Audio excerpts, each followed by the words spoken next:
अस्सलाम वालेकुम नाजरीन, मैं हूं कुर्बान बलोच। आ गया वो शाहकार जिसका इंतजार था।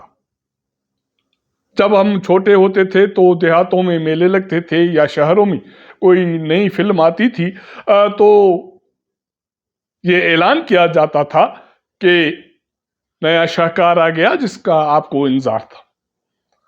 तो आज मुझे भी वही बात याद आ गई, क्योंकि मैंने पिछले हफ्ते एक वीलाग किया था और मैंने जिक्र किया था कि ऐवान सदर में एक इजलास हुआ और वो खुफिया इजलास था और उसमें यह जो मुतनाज़ा कैनाल्स की तामीर के हवाले से, पानी के बाकी इश्यूज के हवाले से, SIFC ग्रीन इनिशिएटिव पाकिस्तान के हवाले से जो मामला थे वो ज़ेरे गौर आए।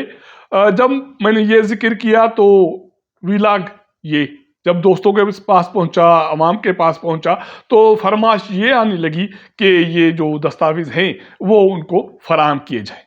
मैंने उनको ये रिक्वेस्ट की कि ये दस्तावेज इन पर पहले उन लोगों का हक है जिनके साथ मैंने कमिटमेंट की कि ये दस्तावेज आपके साथ शेयर करूंगा और उनके तफसीलात भी आपके साथ शेयर करूंगा। उसके बाद ये पब्लिक प्रॉपर्टी है, आपको भी फराहम करूंगा। एक अखबार है इसार टाइम्स, उसकी वेबसाइट पे रखूंगा, उसके फेसबुक पेज पे रखूंगा, अपने फेसबुक पेज पे रखूंगा और इस वीलाग में भी आपके साथ शेयर करूंगा। तो नाजरीन, 6 पेजेस का ये एक दस्तावेज है। इसका ये पहला कवरिंग लेटर है और इस कवरिंग लेटर में ये बताया गया है कि ये मीटिंग हुई है, उसमें ये फैसले किए गए और स्टेक होल्डर्स इस पर अमल दरामद करें। इस दस्तावेज के मुताबिक ऐवान सदर में सदर आसिफ अली जरदारी की सदारत में एक इजलास होता है 8 जुलाई 2024 को और उसके बाद इसी इजलास के हवाले से जो फैसले किए गए उनके डायरेक्टिव्स इशू होते हैं और स्टेक होल्डर्स को कहा जाता है कि इन फैसलों पर अमल दरामद करें।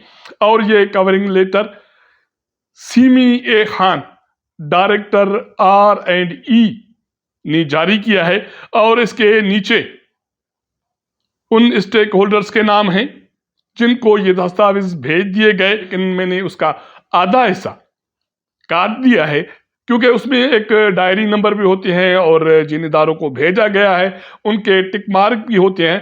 तो उन दोस्तों को महफूज रखना भी मेरी जिम्मेदारी है।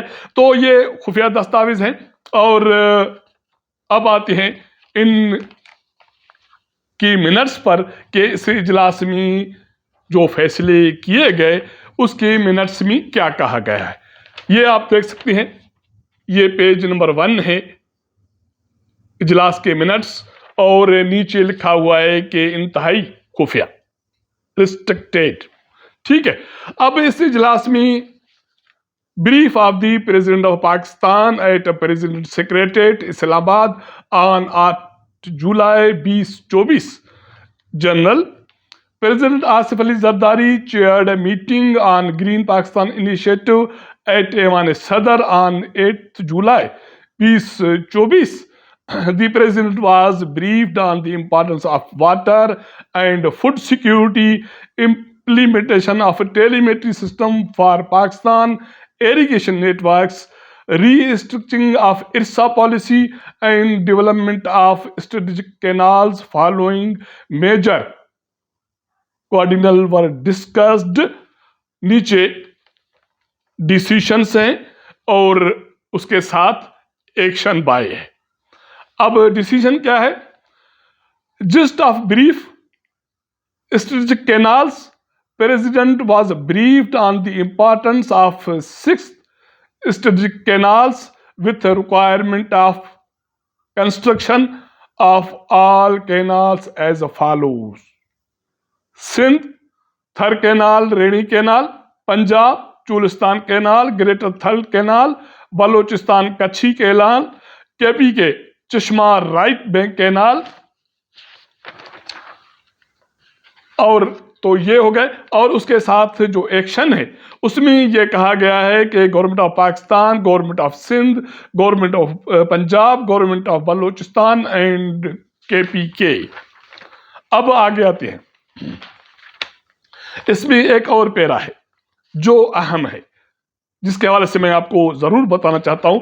ये पेज नंबर 2 है, इसके भी स्क्रीनशॉट आपके साथ शेयर करूंगा, तो इसको भी देख लीजिएगा। इसमें यह कहा गया है कि the president approved in principle execution of all strategic canals and urged constant funding by the federal and provisional governments, government of Pakistan, government of Sindh, Punjab government and government of KP के। अब उसके बाद बात होती है कि funding requirements इनकी कहां से होगी।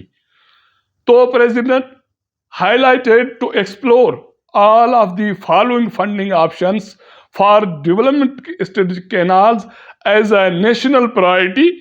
फेडरल पीएसडीपी से फंडिंग होगी, सूबाई एडीपी से फंडिंग होगी, ग्रांट्स एंड सॉफ्ट लोन से फंडिंग होगी, एग्रीकल्चर जो टैक्स है उससे इसकी फंडिंग होगी। ये इन फैसलों में शामिल है। ओके, अब आगे बढ़ते हैं।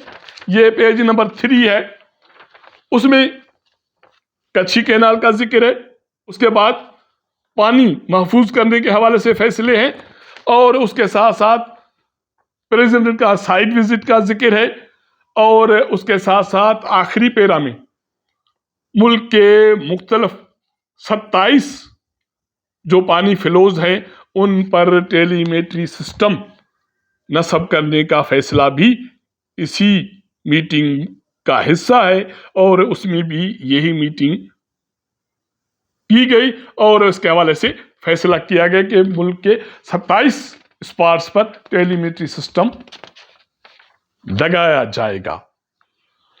और सामिन, इसमें एक चीज आपको मैं अहम एक चीज है जिसकी मैं ये निशानदेही करना चाहूंगा। आपको याद होगा कि जब वज़ीर आज़म शहबाज शरीफ की हुकूमत आई तो इरसा में जो इंतजामी उसका ढांचा है उसकी तब्दीली के हवाले से एक आर्डिनेंस जारी हुआ था, और उसके बाद सियासी जमातों ने और बाकी मुखालिफ जमातों ने जब एहतजाज किया, उसमें पीपल्स पार्टी भी शामिल थी, तो वजीर आजम को वो फैसला वापस लेना पड़ा था। तो इस मीटिंग में इरसा में जो इंतजामी तब्दीलियों के हवाले से फैसला भी शामिल है, तो इसका मतलब है कि वो फैसला भी सदर के सदारत में इसी इजलास में किया गया।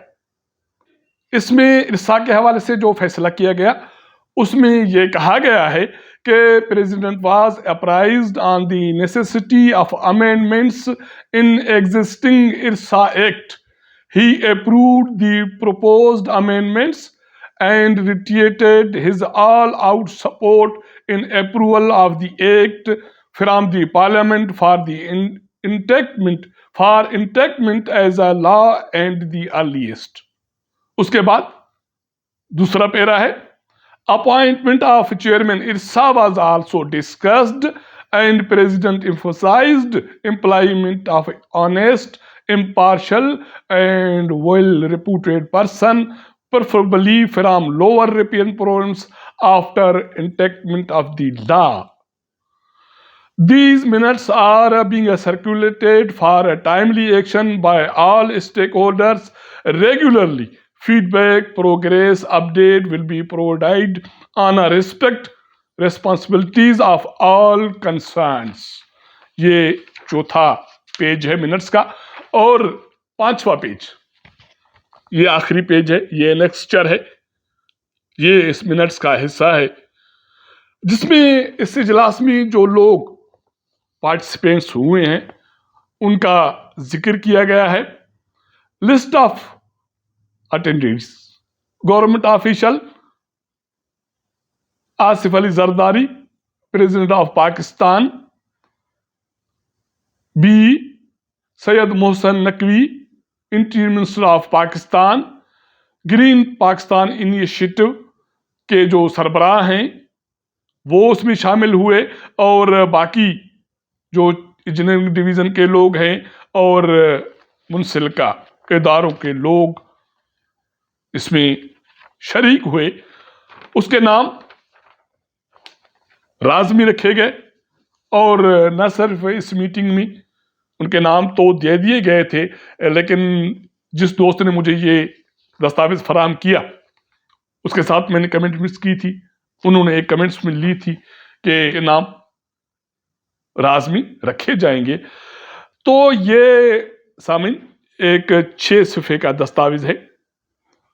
इसमें कवरिंग लेटर है, 5 पेजेस के मिनट्स हैं, जिसमें ग्रीन इनिशिएटिव के रोशनी में उसके अम्ब्रेला के तले 6 कैनाल्स की तामीर, जिसमें चोलिस्तान कैनाल की तामीर शामिल है, उसके हवाले से गो हेड शामिल है कि जाएं तामीर करें।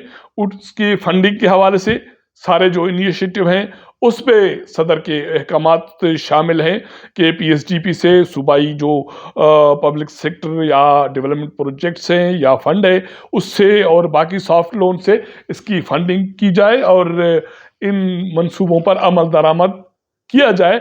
और उसके साथ साथ इन फैसलों की रोशनी में जो मुंसलिक इदारे थे उनको भी हिदायत जारी किए गए कि वो भी इसके हवाले से तामुन करें और टाइमली एक्शन उठाएं और उसका जो फीडबैक है वो ऐवान सदर को ज़रूर दें।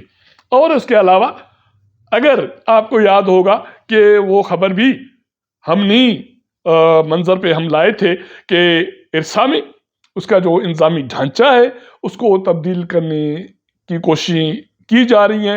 एक खुफिया ऑर्डिनेंस जारी किया गया था जिसमें यह कहा गया था कि इरसा का चेयरमैन वफाक का होगा और वो मुस्तकिल होगा, सारे अख्तियार उसके पास होंगे, बाकी सूबाई मेंबर डमी होंगे। हालांकि इस मीटिंग में सदर पाकिस्तान ने यह हिदायत की थी कि इरसा का चेयरमैन इम्पार्शल हो और वो अच्छी शूरत रखने वाला ईमानदार हो और कोशिश ये की जाए कि वो लोअर रिपेरियन मतलब है कि वो सूबा वो इलाका जो तेल में हो वहां से मुकर हो तो अच्छा है, लेकिन ऐसा नहीं किया गया था।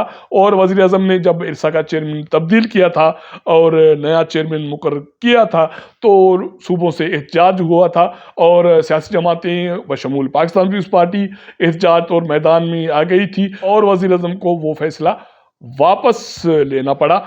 तो आखिर में अगर हमारा ये व्लॉग आपको अच्छा लगे और आप ये समझते हो कि वाकई ये दस्तावेज एक शाहकार थे और आपको पसंद आए तो मेरा ये व्लॉग अपने दोस्तों के साथ शेयर कीजिएगा, अपना फीडबैक दीजिएगा।